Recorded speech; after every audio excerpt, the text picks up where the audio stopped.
Caught by the sun, a bad day to be a soft one, and Alan Gow throws a tantrum. This is the Donington Park Review.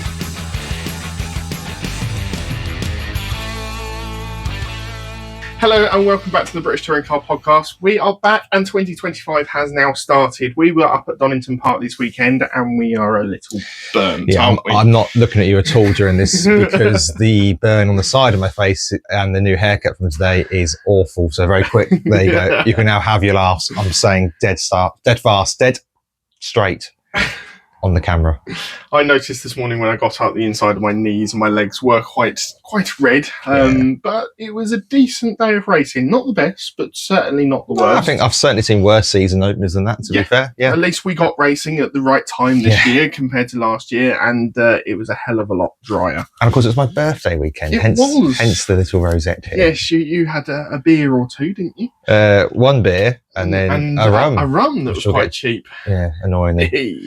I'm never normally annoyed by cheap rum, but this weekend I was rather. Yeah, you'll find out about that later with our predictions, which we will go through. But also ran out of iced coffee by 10:30, which I think is madness. But I was going to buy your better half of iced coffee when I was getting the drinks in, and I asked for it, they ran out of it. How much the ice creams were, but that might be something we have to have a look at some other stage of the season. Right, shall we get into Saturday? So neither of us watched qualifying on Saturday because I had a birthday and I was up a mountain. Yeah, you were climbing a mountain and I was travelling down to Donington at the time. So apologies to sum things up very, very easily. Not a great deal happened. Camish took pole from Sutton. Chilton didn't get out due to a problem. He got to the top six. He didn't get out due to I think it was a boost issue. Big surprise, if you like, is that none of the BMWs got through, and Aaron Taylor-Smith potentially blocked Josh Cook on a fast lap earlier in the session. One of those where Cook could have made it clear he was on a fast lap. Aaron Taylor-Smith could have probably done better to get out of the way. I haven't seen any penalties for it. I don't think any penalties were, and Josh Cook's reaction when interviewed was quite funny. So, it's, I'd say it was rustiness all round for everybody in a qualifying session. Yeah, I'm glad to see that Moffat hasn't changed his tune and went out nice and early, keeping the trend from last season. In his defence, he had an ECU failure in FP1, which meant they were a session behind FP2. He had other gremlins in FP2, so by the time he actually went out to qualifying, it was effectively an FP1 for him. But the BMWs really did look a little bit off the pace in qualifying, didn't they? They did, and Pearson was, I suppose, a slight surprise, you might say, breaking into that top six as well, qualifying fourth on the grid. I'm not going to go through the full grid because life's too short and this podcast is already going to be quite a long one today. That's pretty much Saturday in a nutshell. We'll say moving forward, we will be a bit more clued up on the qualifying stuff. It's just that this weekend, you, for reasons best known to yourself, decided to climb a mountain and say I was travelling. So yeah, Ingram topped both the free practice sessions. I thought he was going to take pole in qualifying, but it was the Nappers that won out.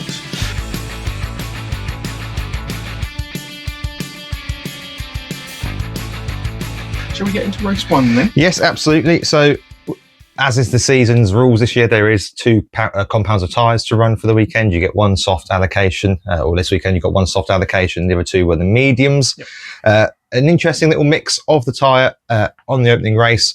Obviously, brand new season. We haven't got the data for how the cars are going to run on these tyres. Nope. And also, remarkably, it was a very hot day, which I think apparently Goodyear don't have much information on how the tyres are going to run either. It's not been a good year so far. So as I say, a good mix of tyres. Both of the Napa boys went on the softs, whereas Ingram decided to go on the medium behind him. Pearson had a slight jump start. You can see it on the replays. Unfortunately, you can see that sort of just creeping, which really ruined his race because that gave him a 10-second time penalty. It was an even bigger shame because it was a 10-second time penalty, which is pretty much the standard for a jump start. The late safety car that we then had really put pay to it and sent him back down the grid for the final standings, unfortunately. But he raced well. Yeah, we've already got one of the contenders to move of the season in the first corner, which was Sutton on Camish. So basically, Sutton forced Camish to the inside to defend before making a cutback to get underneath him. And that Sutton and a cutback, there's not a more iconic duo in the touring cars than that. He just has this habit of measuring it so perfectly as well, not making any real contact, maybe just brushing across that rear bumper as he looks to get underneath. And he had a really good run down the craners to make sure that he had the inside for the old hairpin, but he was already ahead by that point. Yeah, what is interesting is that whilst I think, and we're going to cover this as the review goes on, whilst there's probably going to be a 2-horse race out front, the rest of the field is very well sort of bunched together. Chopping and changing. There's not a lot of difference between them. That can be changed when a errant Ford locks up and goes into the back of you, which is what Osborne did to Lloyd at the chicane. That sent Lloyd across the gravel and also affected Shedden, who had to take evasive action. Yep. Not the greatest of returns for Gordon Shedden this weekend. He was caught up in a lot of incidents, not all necessarily of his own making. It's crucial to point out, but he was caught up in a lot of problems this weekend. Yeah, Camish and Sutton started to pull away on the softs and actually made quite a good lead on Ingram, who on the medium tyres, they would come in a little bit later, but as you get on further into the race, they really came into their own and began to be the good race tyre, especially with the punches that we then went on to see. Yeah, out front, Cook started to apply pressure on Hill, who and was able to get through and make it stick. The BMW just seemed to lack a bit of oomph this weekend, and part of that reason is because the hybrid, which weighed about 50,000 metric tons, has been taken out of the cars for this year, and that has really affected the BMW's weight distribution. Of course, it's the only rear-wheel drive car on the grid now. Yep. So they are set up differently to the front-wheel drive cars by definition from where their drivetrains are. And they've found this year taking that hybrid out has just affected how they balance their weight, and that's given them some performance problems. I find it, if we see it sort of like gradually improve over the season, I go, okay, yeah, maybe that was the reason. If I don't see any improvement over the season, then I'm struggling to see how that is a good enough reason to see why they're so far off the pace. Hill kept himself out of trouble in this race and actually ended up with a decent result. But if you get everyone finishing and everyone running well, then we could see the BMWs possibly struggle to finish top 10 sometimes. Yeah, it's interesting, isn't it? Because most of the time you take weight out of the car and everyone's really, really happy because it's... Yeah, exactly. And Tom Chilton alluded to this, we're jumping forward a little bit to race 3, where he said he's one of the heavier drivers on the grid.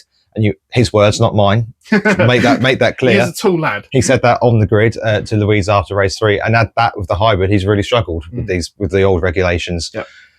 With Hill, obviously he's one of the smaller drivers on the grid. The weight may have just helped, and also whether BMW has this engine, which is mid-engine, akin to DTM cars, potentially is one way of looking at it. Yep.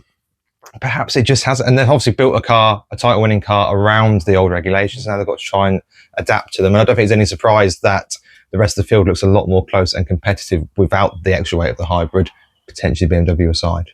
Yeah, it'll be interesting to see how it develops over the season. It's certainly one we're going to keep looking out for. Yep. And comparing the BMWs, how they perform to each other, because we've got many different experiences of drivers within that team. Yeah, by lap 7, Aaron Taylor-Smith had an issue and slowed, which would put him into the pits and put him out. That was an alternator problem. Start of a bad weekend, unfortunately, for Aaron Taylor-Smith. Just strike that and put Toyota, to be honest with you. It wasn't a great start for them. Ingram was then able to get through on Camish, fairly uncontested. Camish at this point, tyres were already starting to go off and he was in full tyre preservation mode. So more or less suck the indicator on and let Ingram through, which is understandable. As I say, we know the Napa struggles on the soft tyre, and that will be a little bit of a foreshadowing to what's to come, I think. Jelly was off at McLean's. We've got no idea how, because replays in the new year are still not a thing we're allowed to see. Shedden did come away with damage with his front bumper flapping away. Potentially involved. Typical Shedden piece of damage. Potentially involved. I'm not sure. Possibly been clipped on the tyre stacks that we had down at the chicane. Yes, he would get the dreaded meatball flag as well. Yep. Cook would then nip by Chilton with a typically Cook neat and tidy move at the chicane. Then the first of the tyre failures of the weekend hit Adam Morgan, who had to retire from the right or pull over with a puncture, which would become a bit of a theme and a bit of a worry, shall we say. Yeah, he'd already struggled in qualifying, so was trying to make progress back through the field. Maybe pushed the tyre a little bit too hard, but I believe he was actually on a medium for race 1, which makes it slightly stranger because Camish, who also succumbed to a puncture, was on the softs. Yep, out front, Ingram started to close and put a bit of pressure on Sutton, who again was starting to nurse the softer tyre home a little bit. Chilton then clashed with Cook. It was a bit messy, this, to be honest with you. Cook and Chilton side by side going into the chicane. Chilton tapped, didn't really give, in my view, didn't give Cook enough space. And actually, it seems to be a view the marshals or stewards share, because we'll get to penalty corner later. This would send Cook careering into the tyre stack, causing massive damage on the side of Cook's car. And actually, a load of cosmetic damage, wasn't it? Well, more than that, it closed off his exhaust pipe as well, which really made him struggle for pace for the rest of the race. And it also moved the tyre stack. So there's something to mention the tyre stack there, actually. So during FP1 and FP2, you may have noticed, if you're watching there, if you're there at the circuit, or if you found footage, etc., tyre stacks weren't being used. And this is because Toka have invested in the high resolution cameras. I think we mentioned last season. Yep. That is certainly used in other forms of racing. As I say, I think we've definitely mentioned on this podcast before. And the sort of a peace offering was given to the drivers, if you will, which is we have invested in the technology, we'll take away the tyre stacks, but you need to behave and respect track limits. That didn't happen because there were lots of track limit violations, lots of black flags. I think Ronan Pearson picked up 6 warnings. I think 3 drivers. Sin bin for part. I was about to say 3 drivers went into the sin bin. And Alan Gow got a bit angry about all of this and put the tyre stacks back in for qualifying. I want a few things to say on this. Please do. So first of all, there were 4 cameras for Donington at sort of like 3 different areas of the circuit. So you had the exit of Redgate, which is the first corner. Mm-hmm. You had the exit of the old hairpin, which we know drivers like to run a little bit wider and dip their wheels, tyres into the gravel and kick up a little bit. And then also at the chicane, where we know it is prime opportunity to take as much curb as possible to straight line it and get as much speed through there as possible. If you keep why are you not doing it each corner? I know it's probably expensive technology, but if you want the championship to evolve and drivers to adhere to these regulations, then they're probably going to go, well, why can I take an advantage at this corner and not that corner? Can I give a reason to that?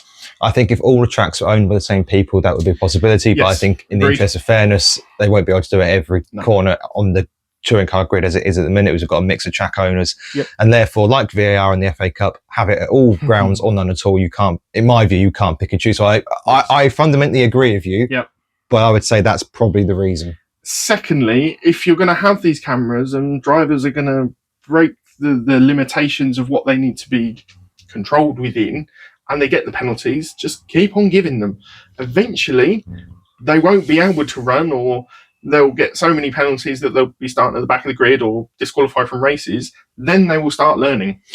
It's a bit like the analogy of if you give a foul in the box every time a corner gets swung in the football, penalties get given, eventually they'll learn and penalties will stop being given.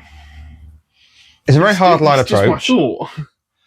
I think that works for qualifying. I think the problem is in the race, it becomes... fundamentally, I don't want a race decided in the steward's office. I don't want a race decided by flags. I don't want to some of the levels of the bitchiness we get in the F1 of, he's just run wide. I don't want any of that in touring cars because... it's a much more side by side, non-contact sport. And I don't want to have race 1 finish and then right up to the point of race 2 not know if that result's going to stand because we now got to argue 15 violations in the stewards room afterwards. For qualifying, I think I agree with you. It's fairly slam dunk. If you exceed track limits, like you've said, your time doesn't count. And actually, if you do it so many times, you get an extra second or I don't know, you get a grid drop or something to put you off. I think the difficulty comes in the race. I don't think the answer is tyre stacks either because of this incident you've seen with Cook and Chilton and the damage it's caused to Cook's car. And it could have been a lot worse. To be honest, the tyres weren't dragged too far into the track, which is a good thing. But I don't like tyre stacks. Nope. None of us do. I don't particularly like sausage curbs either. But I also don't like massive areas of runoff because we're seeing that in the F1 and the more modern tracks, whether you like the Piastri Verstappen thing the other week, it was so easy to run off there because there's no gravel. There's no deterrent. And there's a very fine line of the deterrent you need to give versus we've seen influencing racing too much. We've seen it at tracks, especially in F1. I'm going to mention that because it is the closest correlation that we have. Places like Austria, where drivers were always running wide at turn 1, they've put in a fairly large sausage curb. They weren't happy with that. No. And at the last corner. So they've introduced a trench almost of gravel. Almost a trench of gravel, where if you dip your tyre in, 1, you're going to lose time. 2, you're not going to do much damage to the car, if any. Okay, you might drag a little bit of gravel onto the track. It might cause a few issues, but far less than you're going to do from running over a curb and damaging something or running into something a lot more solid. Yeah. Now, if we saw that on the inside and we made the limit of the track on the inside of the chicane a much harsher limit, I don't think we'd see that as much. But you've also got to take into account that the cars are so much different to the ones in F1. They race side by, so you can go 2 abreast. Yes, exactly. Yeah, it's a really tricky one. And look, it's not often I sympathise with Alan Gow, but I do have some sympathy here in that the drivers can't have one's cake and eat it. You can't complain about what that's being used to stop you from, and this it's effectively cheating. It's gaining an advantage, isn't it? Yeah. Whether you call that cheating or you call it gaining an advantage, it's a spectrum, isn't it? That they've introduced them to try and reduce that, and it's been completely ignored by the drivers. Now, by some of the drivers, probably not all of them, but it's a real tricky one because also you've got to forget you can't forget with the touring cars when you compare it to F1. F1 is 1 hour and a half long race, where there's plenty of time for stewards to decide things on the circuit. You've got to fit 3 races. So the only thing that I would say about that is with having this camera technology in, you can almost have, if you get more technical, you had lasers that are broken each time. Yeah, but that's now more money and more. I know, but we have pressure pads already. Yeah. But again, if you hit a pressure pad and you activate that, then it's cut and shut. It's done. Yeah, you don't even have to argue it. Again, I'd argue there is still the interpretation at the moment. Yeah, but again, the budget of MSV will be bigger than the budget of Croft. I'm imagining. I mean, I'm not an accountant, but I imagine the budget of MSV is going to be bigger than the budget of Croft as a standalone circuit, not Kill as a standalone circuit. Yeah. Still, so much does whatever it fancies. You know, it's tricky, and I think that everyone's got a part to play, and I think that. I was a bit disappointed that, you know, if you take the tyre stacks out, you're not going to get rid of track limits completely. But I read the Autosport article today, and I was very disappointed just how many there was. You know, whatever you do, you're never going to eradicate it because people always run wide or, you know, try to take advantage, test the limit, and you know, find out what their own limitations. But it's the reason why they get like 3 chances before a black and white flag. Yeah, but the number was disappointing, shall we say? So as you say, that brought out the safety car. Yes, and we had a few laps under safety car to get those tyres moved back into the right position, clear up some of the debris as well, because we didn't want more debris on track to create more punctures. Talking of, Camish got a puncture just before, or just as the safety car was sort of being deployed. It did at least mean he'd get into the pit lane and catch the pack up. Yeah, he didn't lose a lap. Which is good. No, which was the most important thing. Which is crucial for him. Shedden was also able to get back out onto the racetrack taped up. It was mentioned in commentary by Tim Harvey. Yes, it was mentioned in commentary by Tim Harvey that in the good old days he would have just been able to find a tyre stack and whack it off himself. So good callback to any sort of touring car fans of days gone past there. With the safety car, that extended the race to 21 laps. We did, of course, see our first new safety car restart, which Crease messed up and got wrong, basically. I had to take to the grass to avoid the action. What I will say is that it definitely kept the cars closer together. Which is what it's been brought in and designed to do. And it certainly kept the cars closer together for the restart. Too close, he may argue. Too close, he may argue, indeed. A great move then by Hill to overtake Cook and Chilton going down the Craners. Rainford would then be off the road himself, potentially with a puncher further up the road. Dorlin also off the road as well. Yeah, there were quite a few incidents in race 1. It was certainly action-packed. And for the rest, after the safety car, Ingram did start to rein in Sutton and was really on his back bumper for the majority of those final laps. But never really put him under any great pressure. I mean, he didn't, did he? He stuck the nose in, I wouldn't say half-heartedly, because that makes it sound as a bit harsh, but yeah, he wasn't making Sutton perspire overly, I would say. No, and I think I said to you on race day, he's got to get up a little bit earlier to know where to put those moves in, because we were sitting down viewing at the old hairpin. And I was like, you're not going to do something there. You've got to find somewhere clever, somewhere that he's probably not expecting to actually make a move to surprise him. Go through the pits. Right. That pretty much summed up the first race. So it was Sutton from Ingram from Rowbottom, who, let's just mention actually, Dan Rowbottom, back in sport after his heart surgery in the off-season. That was a really good podium for Dan Rowbottom. I'm really pleased to see him, A, recovered, and B, able to get straight back onto that podium step. Really good for him. I kind of hope we're going to see the Rowbottom of a couple of seasons ago when, yes, Snaffle were dominant, but Rowbottom had a really good season that year as well. Hill came home 4th. Great result from Mike Doble in 5th. Josh Cook in 6th. Yes, it was race 2 had a problem. I was thinking, I got that right. Then Chilton in 7th. Camish in 8th. Moffat, who I'm just going to say was up from 20th to get to 9th. Yeah. Bad day to be a part of the Moffat out fan brigade. Smiley in 10th. Patterson on his return, scoring points in 11th. Lloyd in 12th. Pearson, post-penalty, finished 12th. Hall, debut points for him in 14th. And Darrell de Leon, who had been high but fell back through the field in the last lap, unsure why. There was a lot of shuffling in that Lots of midfield, shuffling, there? It seemed that every lap that they came round, another driver, although they were too wide, was in a different position. Did you want to do penalty corner at the end of each race or at the end of the review? Yeah, so in this race, due to the incident between Chilton and Cook, Chilton was awarded a penalty, which therefore reversed the positions between the two drivers at the end of the race, which is kind of fair. Yeah, it's also worth mentioning that Osborne received an official reprimand for yeeting off Lloyd at the gravel trap, and he also received a 1 second penalty for gaining an unfair advantage with Darryl de Leon. So 2 blots on the Osborne copybook by the end of race 1. Yeah, so we're going to bring you up to date with our live reaction now, which we recorded at the circuit, and then we'll get straight into race 2. So that is race 1 concluded. Yes, both work. Plenty of incidents. It was like a race 3 of the final race of the season in many ways. Lots of incidents, lots of people going off and crashing. Lots of people going through the pits. Good, 4 or 5 pit stops. Yeah. People falling through the field as well.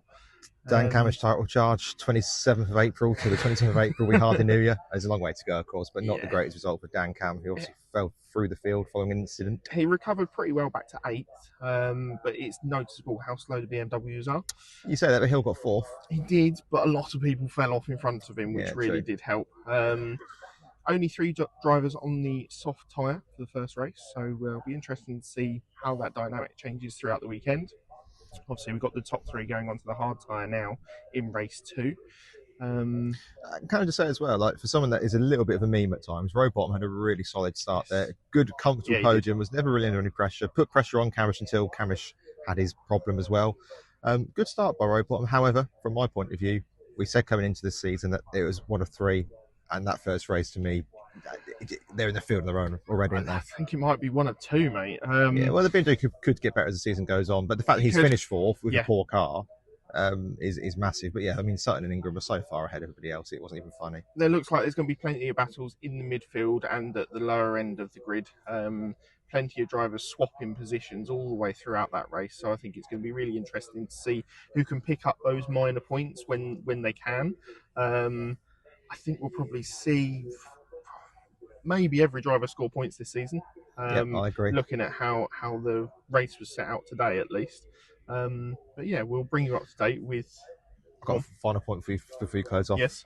Dexter Patterson winning the Jack Sears. My boys. I'm a boy rather. There's a racer in there. Yeah, we'll bring you up to date with race 2 next.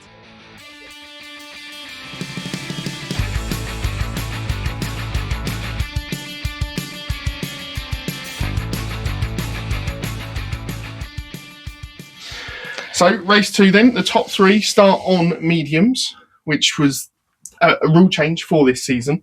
Start on the hardest tyre that they could, which meant that obviously the rest of the drivers behind had the pick and could go on to the softs if they wanted. Yeah, though conversely, and this isn't really Toka's fault, the way the day was with the heat, etc., it's probably better to be on the medium tyre in race number 2.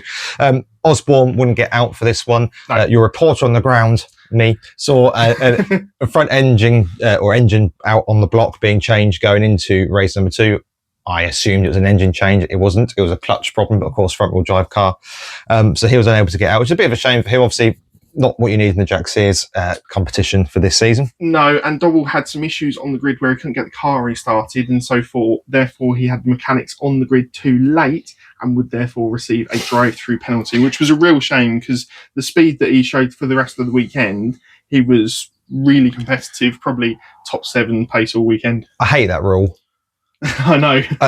But I don't know how you change it because you've got to draw the line somewhere. I hate any rule that punishes a driver and it's not their fault. But this isn't F1, it's not Ferrari. You can't give them a fine because a fine for PMR could legitimately knock them off out of business in terms of racing. So it's a real tricky one. I hate it. I really hate it because Dobble's done absolutely nothing wrong. Do you think there should be like a penalty point in the championship or something like that for it? Yeah, maybe something, whether the team loses points or something. Yeah. I don't want the driver to lose points because he's done nothing wrong. But then equally on the flip side, if it's just a team, will you then start to see people taking the mickey with, well, we can stay on the grid a little bit longer, get that bit of extra performance somehow? I don't know. I get why the rule's there. It's a bit like in F1. I know we talk about F1 a lot today. When you get an unsafe release, the driver gets the penalty. He's not done anything wrong, but how else do you punish it? It's just one of those really crappy situations for Doble, sadly. Yeah, he started the race off really well as well, which was a shame because he then had to take it within those first 3 laps, which meant that he dropped all the way to the back and then had to start fighting his way back through and was never able to get back to the same sort of position that we would have probably expected him to finish in. Out front, Ingram and Rowbottom sort of bogged down on the grid, which was a bit of a surprise. It meant Hill was able to get into third. One thing I did notice of Hill's start is that Demon off the line start wasn't quite there. I don't think the real drivers... Must be the weight distribution, mate. Well, you laugh, but potentially. It could well be. But he didn't quite have the start that we saw last season. Of course, it's also worth remembering that we are in the first round of the weekend. Yep. Boosts will no doubt be adjusted as the season goes on. It's one of those things. It will change as the season goes through. Yeah, it's interesting to see how some of the, quote, boost passes happened this weekend. There was a move that I think Hamish made on Hill coming out of Coppice, and then he just absolutely pulled away down the back straight with that boost advantage. It's like you're at an arcade game, you press the NOS button, isn't it? Yeah. And it's a little artificial, but so was Harbury. So it's DRS. It's going to be really difficult to try and almost level it out. One interesting thing that I'm sure people picked up on commentary, we've not had a chance to rewatch all 3 races yet, is that the when the boost is being used isn't shown on the timing towers, which means the teams don't know. So they can't be on the radio to say, the only way they'll see it's on the pictures because the pictures are slightly delayed. Yep. So they can't, with the hybrid, they could say, such is on the hybrid. It's on it now. Because it's on the timing tower. It's not on this. So obviously they can kick up the head on the window if they're going down the straight, but otherwise it's up to the drivers to sort of decide when and where they use it and whether they gamble at the bloke behind is about to use it. That makes a little more sense because coming to the end of race 2, jumping ahead slightly, I understand, Sutton hadn't actually used all of his boost allocation for that race and was still able to keep the lead. Yeah. So it's really going to be down to a driver management on that side of things rather than having your engineer letting you know when it's going to be the best place, best time, how much you got left and stuff like that. We saw Cook nick by Hill at 100, just casual 125 miles an hour, free wide down the Craners. As you do. As I say, there's already some chatter online that this is going to be a really boring season because there's 2 drivers that are going to win the championship. But actually, take those 2 away, potentially, and that'll be an interesting battle in its own right. Yep. But the rest of the field looks so close together that this could be really exciting in terms of midfield. It'd be a really bad time to be a prediction sealed in a gaffer tape shut envelope because, to be honest with you, at the moment, you might as well just draw names out of a hat because it looks so competitive throughout the field. Yeah, it was a really good move that he completed down into the old hairpin.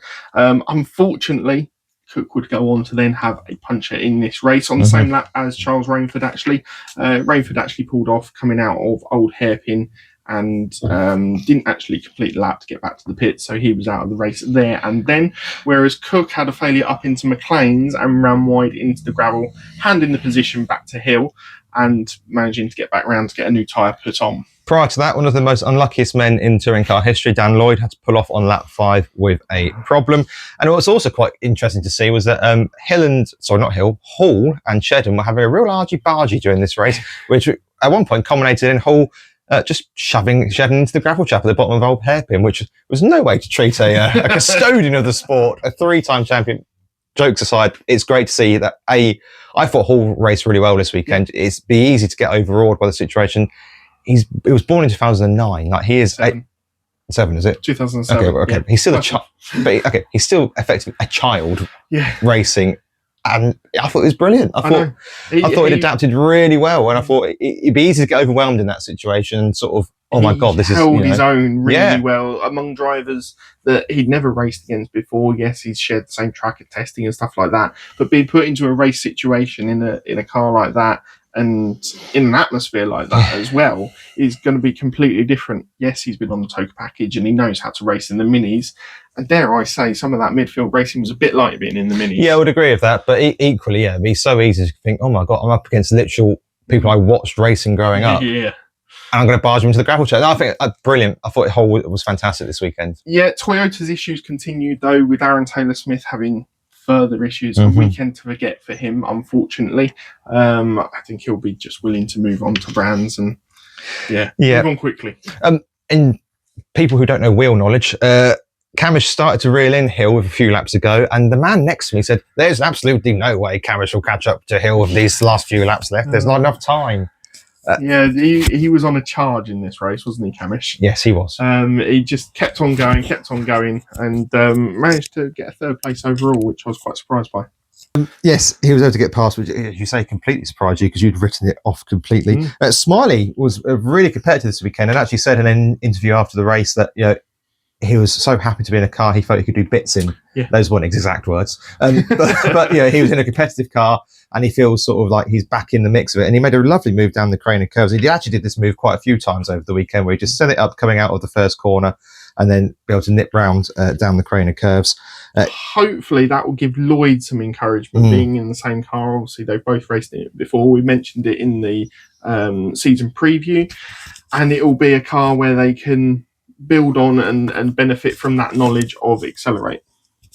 All of which meant that Sutton came home to take another fairly simple win. Sutton from Ingram from Camish, Hill another fourth, which given some of the problems BMW had coming into this weekend, not a bad result. Rowbottom fifth, Chiltern in sixth, Moffat, again, good points for Moffat.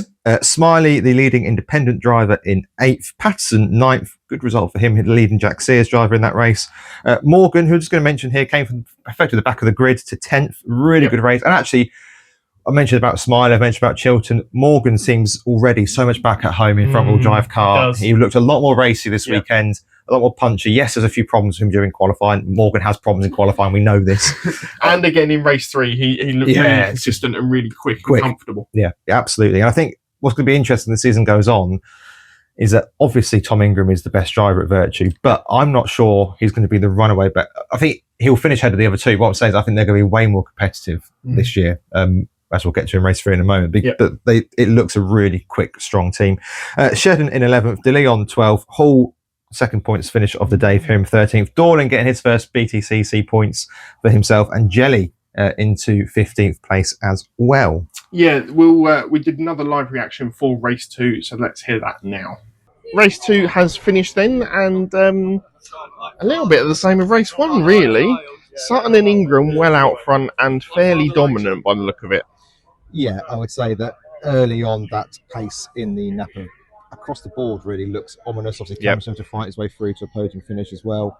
Hill lacked pace all through the race. He got onto the back, but never really troubled him. And I suppose my biggest worry as well would be that that's two fairly, I say worry, it's quite massive thing to say at this stage, but Sutton's won those two very comfortably. Ingram didn't put a lot of pressure on. I know it's early in the season, but not a great deal of pressure from the off. Yeah, Cook looked fairly quick early on until he had a mistake up at McLean's and ran wide, which put him back. Possibly a puncher, we don't know as of yet. But for the other drivers, Patterson looks like he's going to possibly take home the Jack Sears for this weekend. I've been telling you. Two wins already. De Leon dropped back through the pack, unfortunately losing the lead in Jack Sears for that race. And Double had an early pit stop as well, which was a shame because you kind of tipped him for that race, didn't you? Yeah, I thought he might, maximise with the pace he showed in race 1. I expected Ingram and Sutton to suffer more than they did in that race. On the tyre offset. Yeah, so did I. In the end, really, you look at it, not a lot of movement in that race, which is interesting in its own right. It'll be interesting to see how it all pans out for race 3. We don't know the ball that's been picked yet for the reverse grid, but I think if it's a low one, we could certainly see Sutton and Ingram getting back, possibly even to a podium, maybe even the unthinkable, all three for Sutton with a race win. It's early in the season. There's no point going overboard yet, but what I will say is that I think it's a 2-horse race already. Yeah, so do I. I think that's going to be clear as the races go by. Yeah, I think Hill will probably fall away quite early this season, and I think that's just the general pace of the BMW. Rainford, unfortunately, didn't manage to finish this race with an issue, stopped just coming up between Old Hairpin and McLean's. And Osborne didn't get out. For an engine change, which greatly disappointed you, didn't it? Well, I went for Pearson and Jack Sears, so I'm more disappointed by my life choices, to be honest. And Aaron Taylor-Smith again didn't manage to finish this race, so 2 non-points finishes already. Toyota are currently winning my award for villain of the weekend, if I'm being honest. Yeah, it's not looking good. It looked so promising with Pearson, first of all, being so high in qualifying. But we'll see what race 3 brings, and we'll get onto that now.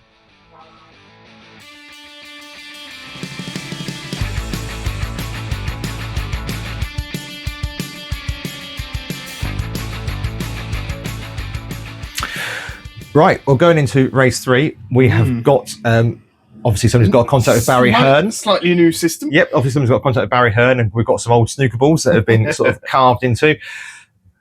Let's just, without getting too legally and lawyery, there was plenty of controversy last season. Yeah, whether you think it was intentional or not. And I'm glad it's been adjusted. Yeah, that doesn't really matter. The thing was, there was controversy last year about whether drivers were able to manipulate what ball they pulled out by looking into the glass bowl and picking out the number, or looking over the top of it, or whatever you want to call it, and picking out the number that they wanted. This year, we've got a sort of, if you're a football fan, you might remember the Champions League balls that are sealed shut, and you unscrew them, and you then get Ashley Cole mispronouncing a name or something. You know, it is like that. So this year, you pick the ball out. They're all completely unmarked. They're all the same colour, same size, same shape. You pick it out, you unscrew it, and you hold it up to the camera. And Sutton pulled number 6. It's a really good and I think quite quick and efficient way of fixing a problem that may or may not have existed, but it now takes any doubt out of the equation. Do you know what it signifies, though, that they've listened to social media and they've listened to the little fuss that was kicked up because of it? I think they listened to the drivers as well, because I think that the drivers would have made a bit of a fuss, perhaps not publicly, but I think that there'd have been some words between teams and management throughout the off-season to say that in briefings and stuff like that, whether or not it was manipulated last year, we can't have this controversy again. Let's find a way to fix it. And do you know what, actually, with the coverage as well this weekend, they had a lot more interviews with drivers. They had a lot more sort of interviews with drivers away from the track as well. So they had a section where basically fans had written in and asked Hill questions. Yep. The coverage, I thought, was a lot better from what I've seen. I've not had a chance to watch it from start to finish, but for the bits I've seen for the touring cars, they've also had Louise interviewing Porsche drivers on the grid as well. I think that the penny may finally have dropped. Let's see if it carries on for the rest of the season. But they also interviewed like the winning independent driver after a race win as well. Dare I say? I think the penny just made the point. The penny may have finally dropped that drivers need exposure to get onto this grid, and you can't just keep giving Sutton and Ingram airtime because they were always winning. You need to be looking at the drivers up and down the grid. Dare I say that is possibly because there is now more space on the calendar. Yeah, quite possibly. Or for the schedule, should I say, possibly. For the Sunday. Yeah, which they always try to cram as many races in as possible for the entertainment value for the fans that are at the circuit.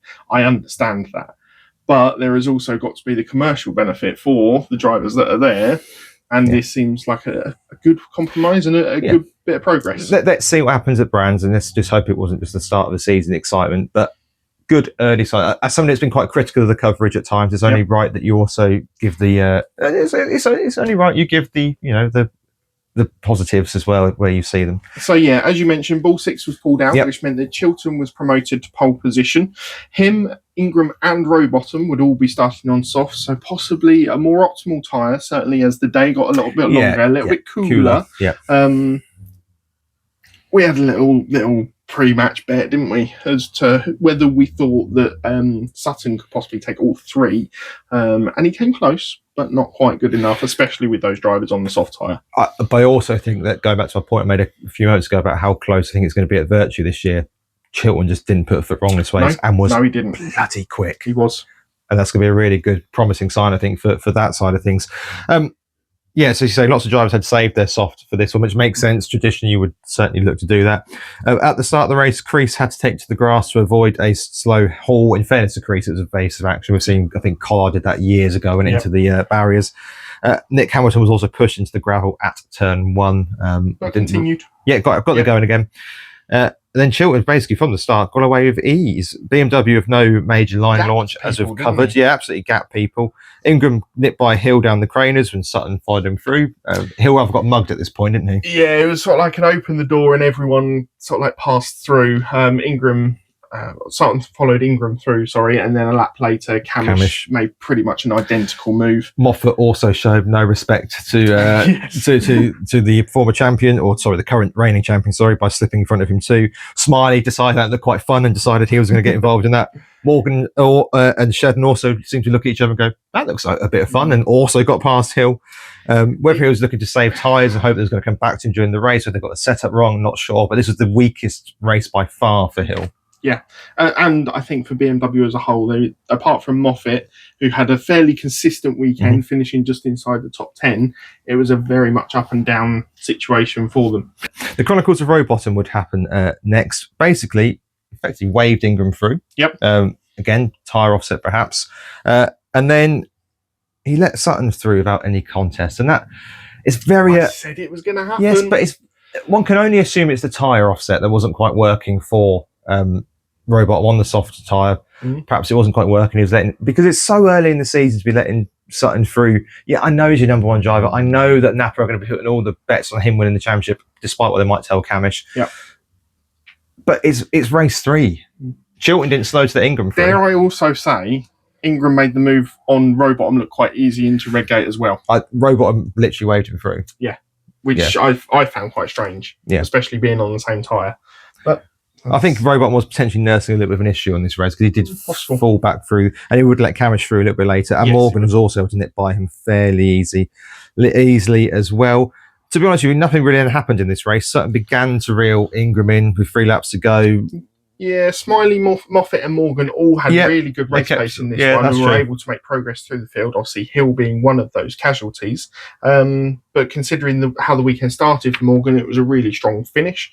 Lloyd had a fire towards the end and had to stop. Unfortunately, we think some grass may have caught a light in the engine bay because he was then able to drive the car back round to the pits after the race had finished. Yeah. And then Patterson went off up at McLean's. Yeah, we don't know how, don't know why, but he did go off at McLean's and they decided to cover that section by yellow. Sutton did have a go at Ingram during this part of the circuit on the final few laps. He says he didn't see the yellow flag didn't come up on his dashboard and therefore he only caught it out the corner of his eye after the move was completed to obviously let Ingram back through. Rookie error, because I think even if the dashboard isn't working, there's still flashing flags around the side of the circuit. I still prefer to see a marshal wave because I think that's clearer to the driver personally than a flash, but let's not go down that route. There's not enough time. We'll talk about it another day, I'm sure. But look, as a Sutton defender and as someone who always speaks well as Sutton, I can't really defend this. It's a very rookie error. Yeah, but he did also realise his error and gave it back within the next straight. Yeah, but have they made more contact and both gone off, you then run... Yeah, it's possible. Yeah, and obviously in one of the many races we saw a snatch that made me incredibly angry as well, but... There we go. There's not time for that today. Chilton won that race with absolute ease, leading home a first 1-2 of the season for Virtue. If you had said to me at the start of the season it would have been Chilton that got the first win, I would have been very surprised indeed. Sutton came home for podium place in 3rd, Camish 4th, Morgan 5th, looking really races, we said. Robottom 6th, Dobble 7th, great recovery drive from him. Yeah, really good. The grid. Then Smiley, Moffat, Hill, Cook, Aaron Taylor-Smith. Good to see him get some points on the board. Shedden in 13th, Pearson 14th, and DeLeon in 15th. Yeah, so we'll quickly get on to the driver of the day, first of all. We'll go through our driver, villain, surprise good, surprise bad, and then we'll get on to our predictions very quickly at the end.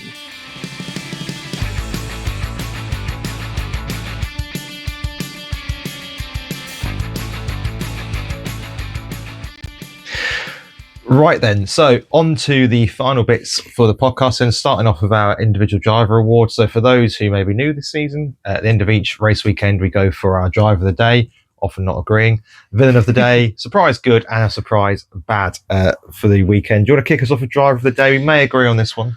Yeah, so for my driver of the day, I'm going to go for Ingram. I think it was a toss-up between the two.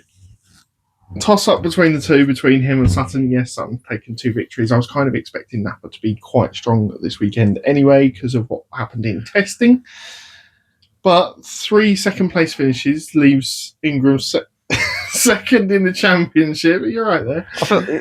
I now know how Gary Neville felt. That's all I'm going to say. Leaves him second in the championship and in a really prime position going forward.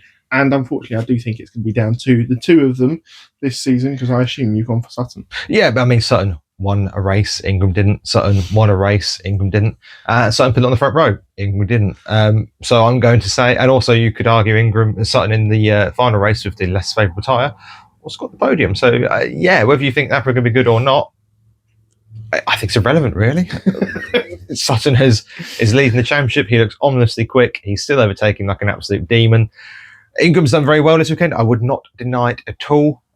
However, I'd say he could have perhaps been a little bit more aggressive with Sutton, though I also understand on the first weekend of the season, you're not going to be going 3 sheets to the wind as it was. But no, it's Sutton, driver of the day. And yeah. Villain of the weekend, I think we actually do agree on. Yeah, Toyota, baby. Yeah. So much hope from coming into all the season. promises Yeah, I know. yeah, we've made big improvements to the car, and I thought Pearson, good qualifying. Are we going to see some decent racing from Toyotas? And to be fair, his race pace in race 1 after the full start was okay. But he wasn't fantastic either. He never really troubled the podium places, did he? No. Yeah, even because in some ways you think, well, as I got this penalty, I might as well push as hard as I can and get as far forward as I can to. And he was never banging on the door of the podium places. Now, Pearson's defence, first race out in a brand new car. I'm not saying he should necessarily be doing that. Same for all 4 drivers, remember? Yeah, I know, but I just. It's pace in the car today. A circuit we know they go well at. A couple of points in, I think, all 3 races, all 4 Toyota cars were together at some point. Yes. And it was in like the mid-teens for places. Yeah. Things can only get better for Toyota, but I did expect them to be a little bit better than they were this weekend. I will just counteract that slightly by saying I wasn't expecting a domination by drivers like we're seeing this weekend, i.e. having, 2 drivers on the podium for all 3 races. I didn't see that coming either. So there is that as a sort of mitigation for Toyota. But look, they weren't particularly quick in qualifying, Pearson aside. They weren't particularly quick in the race. And I just felt they all lacked a little bit this weekend. Yeah. Moving on to surprise good then. And for me, it is Chilton. Yeah, I can understand that. I really didn't see Chilton taking the first win for Virtue out of the drivers that were there. And we've always been a little, is he over the hill? Is he past it? But I think he's really feeling settled now at Virtue. He looks rejuvenated as well. He looks really happy. He himself has said he's lost a bit of weight as well. With a car under him that I think he can have some confidence in now. Yeah. Barry Plough was his engineer as well. Could we see a possible resurgence from him this season and be maybe best of the rest or better? He won't be fighting for a championship. I'm putting that out there now. Although he is, I think he is third in the standings as we record. He is, yeah. But we've seen, without trying to put the dampeners on the Chilton party, we've seen him start a season strongly in the past and it all fall apart in a ball of flame. Last season comes to mind. Yeah. However, for him and for the team, I hope this is a good, a start of a good season for him. I can see why he went as your good surprise. A little bit abstract to a degree. Course. It was actually the race pace of the BMWs. Now, obviously, none of them qualified particularly. No, hear me out. They didn't qualify particularly. Ingram shout was weird. Okay. They didn't qualify particularly well. Yeah, particularly well. Right. Yes. They lacked pace at testing. There was this whole lots of people going, "Oh, BMWs aren't quite good. It's going to be difficult." Including me. Yeah, and me. Yeah. It's going to be a difficult season. Hill second 2/4. Moffat was very racy in this as well. And Rainford as well was right. The thing is, all 4 of the cars were able to be racy. They're able to make overtakes, stick it in the pack. Look, they're not as quick as last year. That is undeniable. However, there was a lot of, they really are going to be struggling. And they are struggling. But I was pleasantly surprised to see Moffat was able to come from the back of the grid through the pack and score good points. Rainford had a lot of bad luck this weekend, but was at times running high. De Leon, first time in rear-wheel drive, picked up points, was looking good as well. Again, he got shuffled down twice in the racing. Caveat you can. Hill and Moffat, in that they stayed out of trouble. And yes, that is part of the race and part of the way that you gain places and you keep paces throughout a race and a season. But I felt a lot of it was given to them rather than them necessarily earning it. I would agree more on that with Hill. I don't think you can come from the back or towards the back of the grid into good point scoring positions purely based on people falling off the road. There were a lot of people falling off the road. But that's right in front of you. You've managed to stay out of it. I'm just saying that I came in with such low expectations for the BMW this weekend, and that was backed up really by qualifying results as well and FP practice results. And actually, they weren't as far off in the race as I thought they might be, and that's why they were surprised good. Okay, fair enough. My surprise bad for the weekend then, and I'm just going to stand an inch or two taller on my soapbox. Dare we say that we actually agree on this one? Yeah, look, they've decided, the powers that be, that we've got to run different tyre compounds during the race weekend.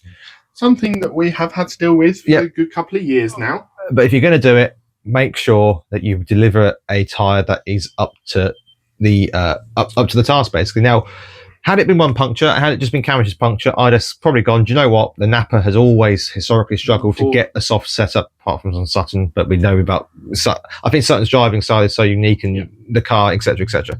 We know that Camish had problems on the soft before. That's not necessarily a surprise that he's had a puncture this weekend, but Morgan, Cook, Camish, Rainford. That's 4 different cars, 4 different manufacturers, and 4 very different styles of driving, and they've all got punctures. Do you know what was quite interesting as well? Rainford's puncture was on the rear. Yeah. As well. So they're all driving tyre punctures. They're all front for the front wheel drive, rear for the rear wheel drive. I think they've got it slightly wrong this weekend, and they probably should have bought a medium and a hard. But I think the weather might. I think the weather has caught them out. I agree with that. But then I also think to yourself that you've got to be a little bit fluid with that. And if the weather has caught you out, you go, actually, it's medium for the weekend. We're going to just drop the soft tyre as an option. Or you give everybody the chance to make up their own mind when they run the damn thing, and then they can then adapt to the weather conditions. Well, you run all 3. I'm just saying. I don't like that. No, that was rubbish at Snetterton when they did that year. As I say, if you're going to bring a tyre, which everyone's, you're going to use different compounds, etc., it's got to be up to the task. And this weekend, 4 is not a coincidence, and on 4 different cars and 4 different drivers. And that's, you take Rainford out of that, 3 very experienced drivers who know how to look after tyres caught out by it. That's not good enough, is it? No. We'll move on to our predictions now then. No, there's no time. As you may or may not know, we do our predictions every race weekend leading into it, who we think can take qualifying pole position, 3 race winners across the weekend, Jack Sears winner for the weekend, and also 3 general predictions, and a bit of a random one as well. Which we'll cover again at the end of this, but we'll get this out the way first. Shall. So for pole position, you went for Ingram. I did. I went for Sutton. We were both wrong on that. Very close. But wrong, with Camish taking pole position, so we didn't get any points for that. And then race winners, we had 2 the same, which was Ingram and Cook, which we got wrong. And then I had Sutton and you had Shedden. Shedden was fairly well off the pace. Yeah, it was going to be a reverse grid when I was envisaging, and it didn't come to fruition. I can't argue that. But obviously Sutton took 2 wins this weekend, and then Pearson for the Jack Sears. Yeah, this is just testament to what we've said in our Jack Sears preview video, that the way to win the Jack Sears is to finish the races. Pearson wasn't. I mean, Patterson had 2 Jack Sears wins. Yeah, Patterson took Jack Sears win in race 1 and race 2, but didn't finish crucially in race 3, which meant he scored no points at all, only scoring 40 for the weekend. And Pearson, the eventual winner, scored 48 this weekend. It's what happens when you finish races. So we both got a point for that. Yes. Our general predictions didn't go as well for me. So for general ones, I went for Michael Crease to score points, which never really looked likely, no matter how hard I was sort of channeling it. It didn't work out. No. I had 3 different podiums. That was correct. Only just, I have to say. Yeah. A lot closer than I anticipated that being. I also had De Leon to have more sponsorship on the car, which I'm amazed there wasn't. But there wasn't. There's no arguing. We did joke partway through the day that Russ wasn't allowed to go and write down the side of Leon's car, British Touring Car podcast. Put my sticker on it. Yeah. No, I'm absolutely stunned that there's no more on it, and that would suggest there is going to be no more on it as the season goes on, which I find absolutely baffling. And there we go. It almost signifies that he is now a BMW driver. Yeah, but put BMW finance down the side. It looks rubbish. It's so empty. But at least he's easy to spot, and hopefully Tim Harvey won't get too confused. My predictions, however, were Sutton to 3 top 6 finishes. He did wrong. You got 3 top 3s. There. Even better than that. So yeah. At this point, BMW to miss out on the Super 6, which I was quite pleased at. Yeah. And then Cook podium and top scorer in Indy, which neither happened. No, neither happened, and he probably didn't have the weekend he thought he was going to have. No, and then we have a circuit-specific one, and that's why I'm going to quickly, before we jump in there, we need your help on this one. We're going into brands, so get your thinking caps on for anything we can do for brands. It's specific to the circuit. This weekend, it was my birthday weekend. I like rum, and we were at the circuit, so we decided we'd see how much a double rum would be without the mixer. You were quite hopeful when you bought your first pint, weren't you? My pint cost £6.90 for a pint of Estrella. We're not saying, it's a decent lager. If people at Estrella are listening, it's very nice, but £6.90. I was thinking, well, the rum's going to have to be expensive then. So if you've got anything you can think of for Brands Hatch, we are going to Brands Hatch, all being well. But if you've got any prediction or anything you think we should consider for that, do let us know. So in terms of the rum itself, I'm livid and happy because I got a rum at a decent price, but livid because this was for a double measure, which is your normal measure, isn't it? And it was legally, yes. And it was £4 per shot, so £8 overall, which meant I won with £11. Still a little on the high side, but I think if you included the mixer, it was bang on. Yeah, we weren't including the mixer. No. You went for £12.60, which was miles high. Yes, but however, your face did drop when I said I'd pay $6.90 for a pint. Yes, it did. So, yeah. So all of that means that you are 5-2 up in the predictions as we go into brands in a few days' time. What are your final thoughts?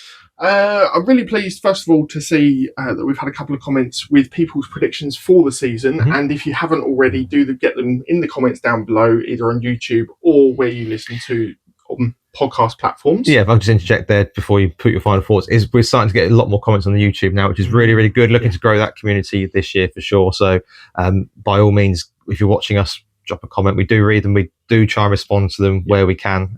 But do know that even if it's just dropping a little like on it to acknowledge that we've read it. Do know that we do read every comment that you guys send to us, apart from the weird requests we got on Instagram for messaging and for following accounts, etc. But actually, somebody on Instagram this week, and I should have checked the name, sent us a really funny meme about the Wingfoot as well. So we love all that sort of content. You may have seen this year they're giving out mini Wingfoots as opposed to the big Wingfoot, and that's what everyone wants to. You all know it's a big bugbear behind that whole trophy anyway, and it was to have fans interacting with us, it is really cool. So keep that up for sure. Yeah, final thoughts from Donington weekend. It was very warm, probably a lot warmer than any of the teams expected. So on my face and my legs. It threw up probably what we kind of expected, but a little more to say that there's probably 2 drivers in this championship hunt going forward. There may be more as the season evolves, but I think it will be an Ingram versus Sutton battle for the majority of the season. But the midfield battle is definitely going to be tight, and there will be chopping and changes of places all the way through the grid.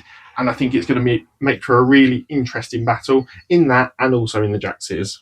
Yeah, just for me, I think that Camish's drive this weekend signified a little bit of an old adage in touring cars, is that you win the championship based on your bad days. Obviously, but by midway through race 1, we're sort of saying, you've seen in the reaction video, that was the end of his title charge. And actually, it's quite short-sighted because it's clearly not the end of his title charge. He's done very well to recover that throughout the day. Yeah. I think, like you, I think it's a 2-horse race out front. I think then it's probably potentially a 2-horse race behind who gets 3rd and 4th between Chilton and Camish. Long way to go yet, but those 2 cars look so good. And Napa proving me wrong. Sutton has said in his interviews that they've done a lot of development in the off-season. I didn't see that coming personally, based on the potential of them changing car next year.